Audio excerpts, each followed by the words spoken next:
We are continuing with our preaching series, What Are You Like? The Enneagram and Christian Discipleship. Makes me smile every time I say that. What are you like? What am I like? And for those of you who are visitors here, doesn't matter if you missed the other ones, basically it's a tool called the Enneagram which says that there are 9 different personality types, and we are looking at one of those each week through the lens of our faith as well, looking to a character in the Bible who perhaps represents or looks like that type of personality, and looking what all of us can learn from each personality, whether that is our main type or not. And yes, we have got to the 7 today, which is called the Enthusiast. How many of you remember or have read or seen the movie Gulliver's Travels? Well, in that we have Gulliver who goes on many adventures, and on one of the adventures he goes to this land called Lilliput, where he looks like a giant compared to the really small people who live there. There's some rather unusual things that go on which end up in him getting arrested, even though he's trying to do his best for the town folk. And they tie him up, they pin him down. Have a look at this picture. I learnt a lot about the Enthusiast, the type 7 in the Enneagram, when I heard somebody who identifies as that saying this is their biggest nightmare for the type 7, of being pinned down in life, having options shut down, being unable to go on adventure, to be stuck in particular pains. And for 7s, adventure is a big thing. A massive thing, and it can include travel, foreign travel, travelling around a country looking for an excitement. I read when I was learning about the Enneagram a few years ago that type 7s often, when they're on holiday, start to plan and book their next holiday. And then when I was on holiday with somebody who identifies as a type 7, and she started booking up not just 1 but 2 holidays and a lot of other things for when she came home, I thought that is a really good pointer to see if he might be a 7. There was a Facebook post a couple of weeks ago, and often the Facebook posts about the Enneagram are a little bit naff, but sometimes they point towards some kind of truth. And with the coronavirus, they started to do one-liners about how different people will react to the coronavirus depending on your personality type. For example, the 2s, the helpers, their main concern will be how can they help everybody who gets unwell? Well, for the type 7, it jokingly said, they will start to think, oh, I wonder when cruise prices comes down, can I get a bargain cruise? And I thought, funny but ridiculous. Until last Sunday, a friend heard this sermon, or heard one of the sermons, and identifies as a 7, and she messaged me in the week to say, you're not going to believe it, Mike. I'm a 7. I was going to book a bargain cruise, but my husband said I couldn't. Mustn't generalise about numbers, but there can be truth within it. Sometimes we make an extreme so that we can understand a number better. But with all numbers, actually there's so much variety, and part of the variety is whether we are a healthy version of our type or an unhealthy version, which direction we are moving in with that as well. Other reminder, as we're over halfway through the series, is no number, no type is better than another. What we have to look for and hope for and pray for and work towards is actually being a healthy version of our type. I remember one Enneagram teacher, when I was doing some training, being asked, what is the best Enneagram type to marry? If you know your number, what goes well with my number? And the teacher wisely replied, doesn't really matter. Just make sure you marry somebody who is a healthy version of their number. Some wisdom in that as well. What about when we come to the Bible? Which Bible characters perhaps were the enthusiasts, the type 7? I was looking this up, and people suggest people like David, King David, and you can see some of that. He's dancing before God, half naked. You can see that with Solomon. his son with the excesses as well that he took on and developed from his father. You can see it in Barnabas in the New Testament because of his encouragement and other personality traits. But none of them were very convincing until I started thinking about the prodigal son.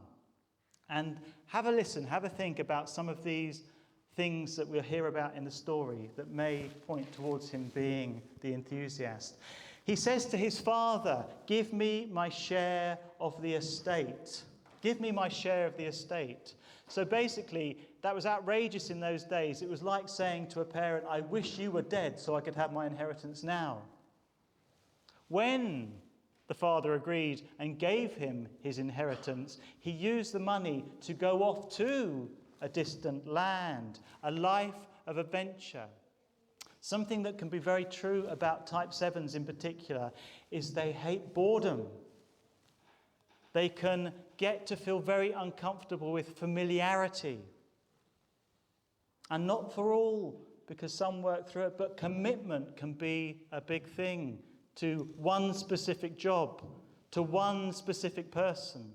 So I wonder if some of that was going on for the prodigal son, wanting more than was before him in his life, going on his adventure. And listen to the words we're told. When he went, just before he left, he gathered all that he had, gathered everything and took it with him. There was going to be nothing left behind to act as an anchor to bring him back. Again, remember Gulliver's Travel, being pinned down, having to do something, or being restricted in doing other things. I also think the other pointer towards him being a 7 is the father gave him the money.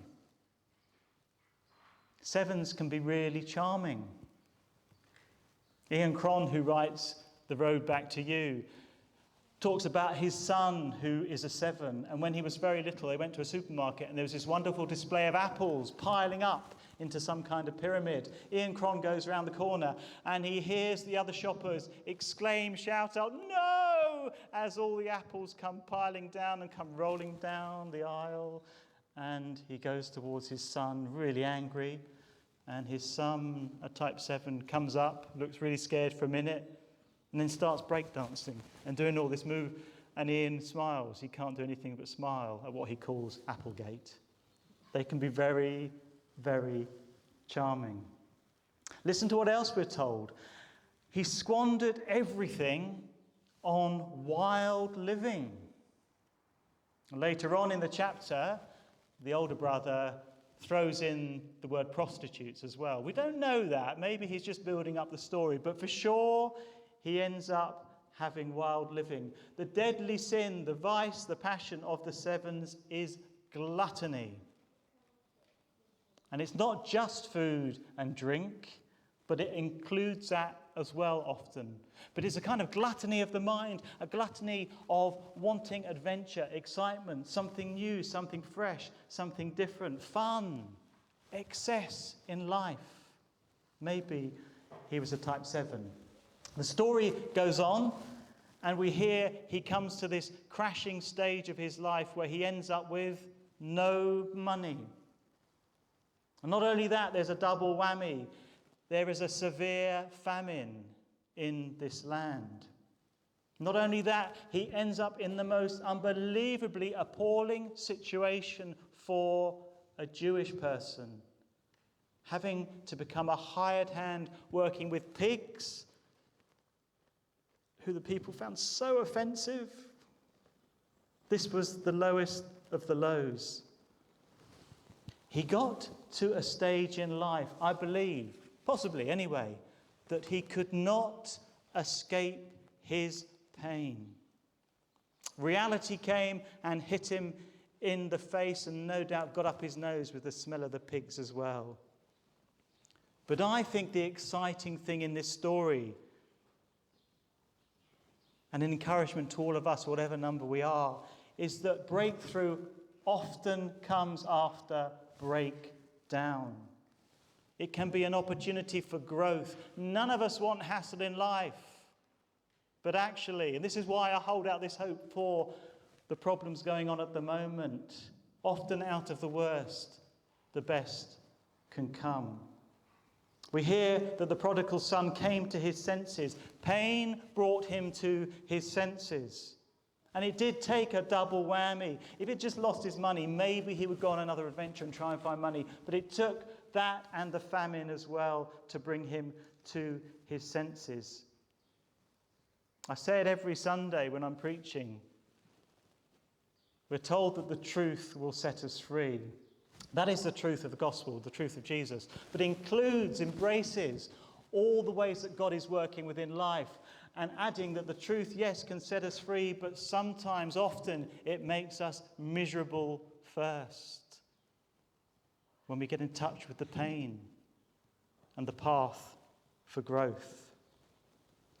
But we hear these wonderful words from the Father. My son was dead and is now alive. My son was lost, but now is found. He has come to this wonderful place of freedom. Again, something we're exploring with the Enneagram. How do I get back to the person that I was created to be? The road back to you, with the help of the Holy Spirit. The prodigal son was putting to death his old self, his ego. He comes back and says, I have sinned against heaven and earth. I've sinned against God, and I have sinned against you, Father. Again, touching on what we might call the deadly sins. And of course, they can cause upset to others, including God, but also the victim of our sins is us. The pain it causes us. The hurt it causes us. But recognizing them, catching ourselves in that pain with the help of God is the opportunity not to stay stuck.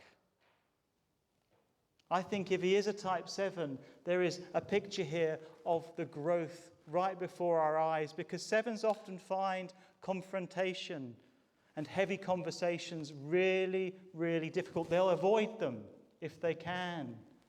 But actually we see the growth in the son. He goes back to have this really difficult encounter with his father. But thank God, and this is how God is with you and me. Thank God, what does the father do? Party time! Party time. And for a 7, party time, fantastic. But he enters then, I believe, into the party from a healthy place, not through escapism. Interesting to think about the older brother here, frowning, looking upon with scorn. Some say that he is probably a very unhealthy 1 type personality who struggle with anger. He shows his anger. He's very moralistic, self-righteous, a bit of a goody-goody. I've stayed here and done all my duty. 1s often have trouble having fun. And you know, we go to different lines when we're under stress or under health. We've been exploring.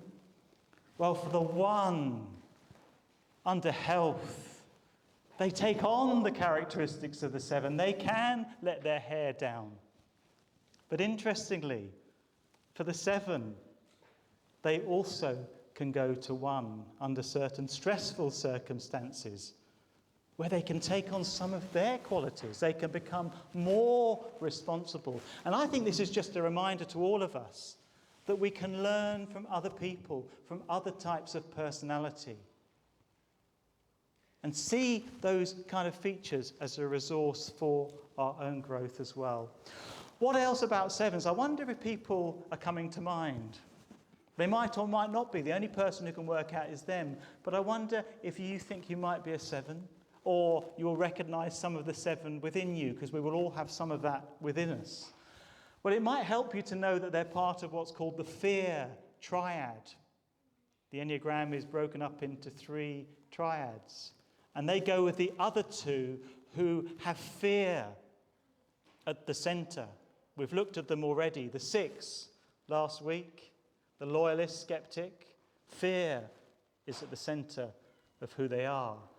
And before that, we had the observer, the 5, and a different type of fear, a fear that they will run out of their resources, that they will be drained so much by life.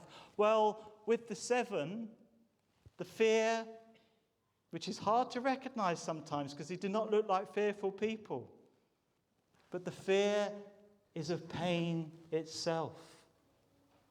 The pain of life, of boredom, of being trapped in their pain, of not being able to escape that pain.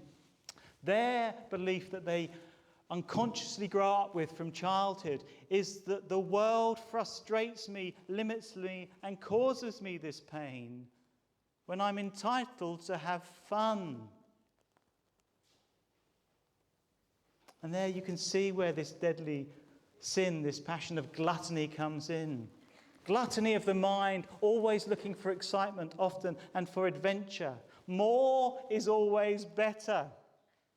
They can often be adrenaline addicts. The phrase monkey mind, some 7s identify that. My mind's always over the place, looking for the next fix in life. There are infinite possibilities out there for my adventures. Let me quickly tell you about the qualities as well of the 7.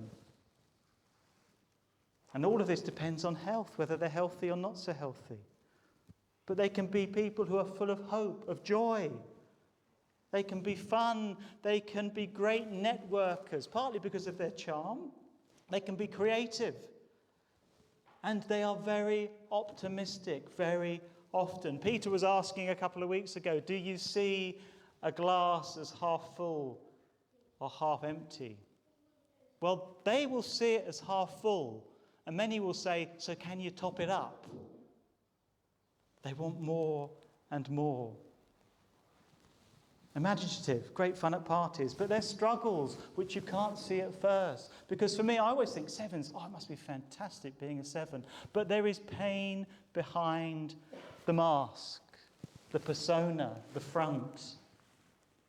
And they struggle with things like commitment to one particular job. Unless there's variety in a job, they often change careers. And of course, they can have successful relationships, but committing to one person takes a lot of growth and development. And this is the biggie, I think. Staying in the shadow side of life is so difficult for the type 7. Staying with what they will experience as those more difficult emotions. And that can lead to them missing out, because life is the whole of life, not just the good bits that we want to pick out. Sometimes, as with all of us, but sometimes the particular challenge is it a 7 can stay shallow because they don't explore the shadow side. They can often repress painful emotions, and that can cause relationship problems, you can imagine. But also I'm trying not to smile, I can think of people I know who identify as 7s, but it's very real. There can be a denial of what's really going on in life, such as aging. That's why the 7 is called often the eternal Peter Pan.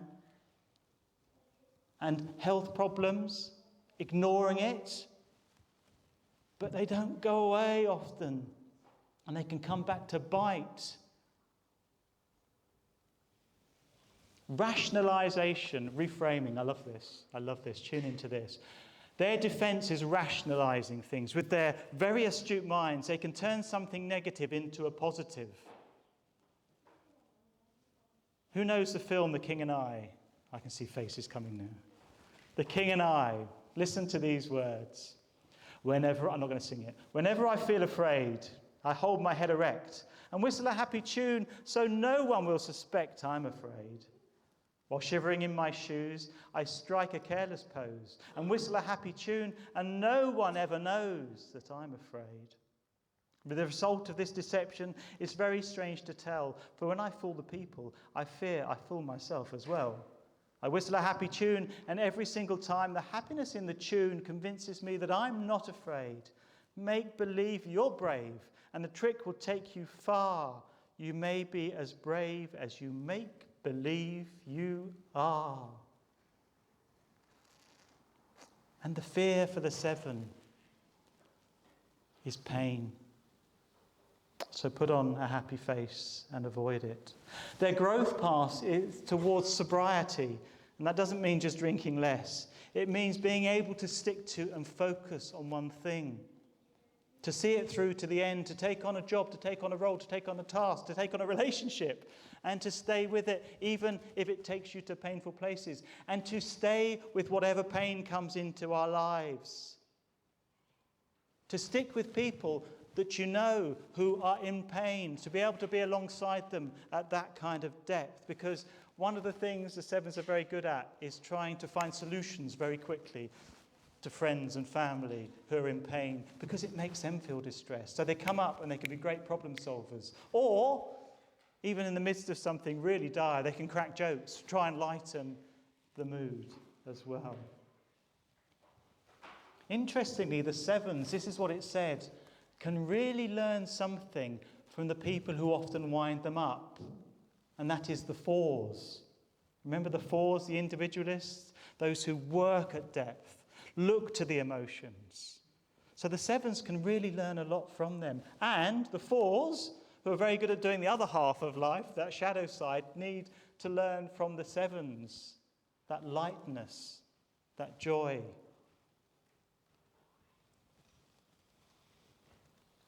Health comes when they commit, but find adventure in that committing. So finding adventure within that relationship. Finding adventure in that job. Not having to go elsewhere. Not having to go overseas, you could say, all the time. And sometimes, sadly, this kind of growth only comes when something happens. Do you know what that is? A crash in life. Often 7s go around doing, fun, being. Bang is the only time that they stop. And I think we see that with the story of the prodigal son. Reflecting on this a little bit, as Christians, what are the pitfalls and the opportunities for a type 7 personality, or those of us who have that 7 in us when it comes to our Christian faith? Well, often a 7 within the church will bring hope and optimism and fun. They can lighten places up, and we need lightening up often. But the challenges that are particular maybe is bad enough for the rest of us trying to put on the fake Christian smile when inside we're crying. We're almost trained in church, where we have been to some extent, some of us, to, yes, everything's fine. But it's a double whammy for the type 7, because that's what they're being telling themselves to do as well. So there is the danger of this mask firmly being in place when they're in their church community. You can imagine that they find death particularly frightening, scary. So sometimes they will reframe that, they will rationalize that, and they will say things like, yes, they've died, but they're with the Lord and they're happy now. Sounds great, doesn't it? Sounds great. It's the truth. But it can also be a denial of the pain and the grief, and a bit false and unhealthy because they're not working through the pain. Richard Rohr says, and I love this phrase, type 7s want to live as though it is Easter Sunday all the time and skip out Good Friday. That's not balanced life. What about church culture? Some churches have a type 7 personality, and it's often said that charismatic churches can fall into this for healthy or not so healthy ways. Some churches will focus on health and wealth, come to faith and we'll all be rich and we'll all be well. That's very 7. Or God is going to heal. God always heals. We're living in victory, kind of thing. That's very 7. It can be quite hyped up services sometimes, and not balanced by something which is important, a theology of suffering, God working within the pain as well. You might hear somebody say in a type 7 way within church, yeah, I know your life's rubbish, I know that's painful, but God's doing it for your own good. That's reframing. I believe it's a load of rubbish as well. I don't believe God causes pain. I believe He's with us in the midst of pain. Some of us talked about stages of faith a while back. First stage, second stage, which is a little bit kind of like that. But the third phase is learning to go into mystery, pain, depth, and come through the other side with a more simplistic faith. But I would suggest a grounded faith as well. What about Jesus? Was he a type 7? No, because he was the healthy side of every type. But we can see the 7 in him. He was fun to be with. He could party. Think of the wedding at Cana, all the wine that came miraculously. And I reckon he had a good old dance there because he was Jewish and they loved to dance at weddings. The Pharisees accused him of being a glutton and a drunk. In fact, they were being like the elder brother in the story who was actually acting in that Pharisee-like way. Why party? But for Jesus, he showed the healthy side of every number, and he didn't shy away from difficult emotions. We hear stories of his grief, his tears. And please tune back into this if you've tuned out. We had the picture of Gulliver being pinned down, the biggest nightmare for that type, and maybe a nightmare for all of us. But listen to this. Jesus allowed himself to be pinned to the cross. Physical pain, emotional pain, spiritual pain, every type of conceivable pain. And he could have escaped. He could have called on the angels to be freed. But he stayed in that excruciatingly painful position because of that word we keep coming back to today, love. He went through the pain because he knew, good seems a very small word when it comes to this, that good, infinite good would come out of his death and resurrection. He didn't run. He stayed with it. Let me draw this together. Jesus didn't run. But the father in the story of the prodigal son did run. This was shameful in their culture, that an older man have to hoik up his clothes and run towards his son. But he did this because of his grace, his love, because he was on his son's side. And that is exactly God's attitude towards you and me and every single person who has ever lived and ever will live. That is the grace of God. He longs for our health, not punishment. He longs for our growth, not legalism. And he longs to help us on that journey, not the outer, but the inner journey with the help of his gift of himself in the Holy Spirit. And it's then we find the true gift, which is deeper than happiness. The true gift that the 7s can come to. The true gift that all of us, whatever our personality type, can come to. And that is the depth of joy, regardless of circumstances. A joy that not even the coronavirus can quash, nor death put out.